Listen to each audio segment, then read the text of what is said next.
নমস্কার বন্ধুরা, সবাইকে স্বাগত আমার চ্যানেলে। দেখতে পাচ্ছ আজকে এখানে শশা রেখেছি। আজকে শশা দিয়ে তোমাদের একটা স্বাস্থ্যকর রান্না করে দেখাবো। এখানে একটু পাকা পাকা বুড়ো শশাই নেওয়া আছে। বাজারে যে বড় বড় বুড়ো শশা কিনতে পাওয়া যায় সেই শশা দিয়েও কিন্তু এই তরকারি হবে। তো 4টে শশার জন্য আমি এখানে 2টো মাঝারি সাইজের আলু নিয়েছি।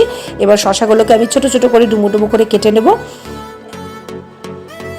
শশাগুলো দেখতে বেশি লাগছে, যে 4টের জন্য 2টো আলু, কিন্তু শশা কাটার পরে দেখো ঝিরিঝিরিও অনেক বেশি লাগছে। আলু সেই পরিমাণে কম লাগবে, কিন্তু তাও শশা তো মজে গিয়ে জলটা শুকিয়ে গিয়ে একদম মজে গিয়ে একদম কম হয়ে যাবে। সেই জন্য শশা 4টের জন্য 2টোই একদম পারফেক্ট। তো এবার আমি আলুগুলোকেও দেখো ছোট ছোট করে ডুমো ডুমো করে কেটে নিয়েছি। দেখো শশা আলু আমার সব কাটা হয়ে গেছে।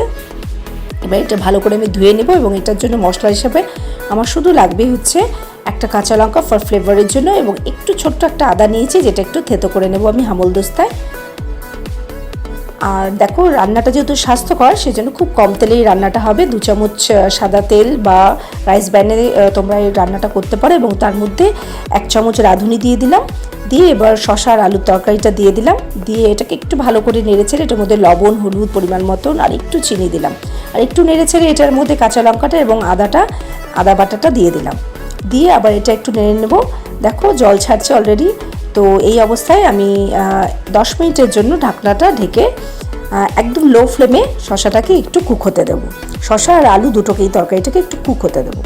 এই রান্নাটা কিন্তু কোনো জল পড়বে না।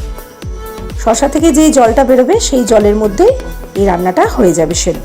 দেখো 10 মিনিট পর আমি ঢাকটা তুলে দেখলাম যে আমার শশার কালার চেঞ্জ হয়ে গেছে, শশাও সেদ্ধ হয়ে গেছে এবং আলুও সেদ্ধ হয়ে গেছে। তাও আমি খুন্তি দিয়ে একটু নেড়ে খুন্তি দিয়ে একটু কেটে কেটে দিচ্ছি যাতে একটু গলে গলে যায়, তবেই তরকারিটা খেতে খুব ভালো লাগে। এই তরকারিটা কিন্তু তোমরা বড়িও দিতে পারো, যারা বড়ি পছন্দ করো, তাহলে খেতে একদম শুক্তানির মতনই হবে। আর নামানোর আগে অবশ্যই 1/2 চামচ মতন ঘি দিয়ে দিলাম পরিমাণ অনুযায়ী। আর এটা কিন্তু তোমরা বাড়িতে অবশ্যই ট্রাই করবে, ট্রাই করে আমাকে জানাবে কেমন হলো। এটা কিন্তু খুবই স্বাস্থ্যকর।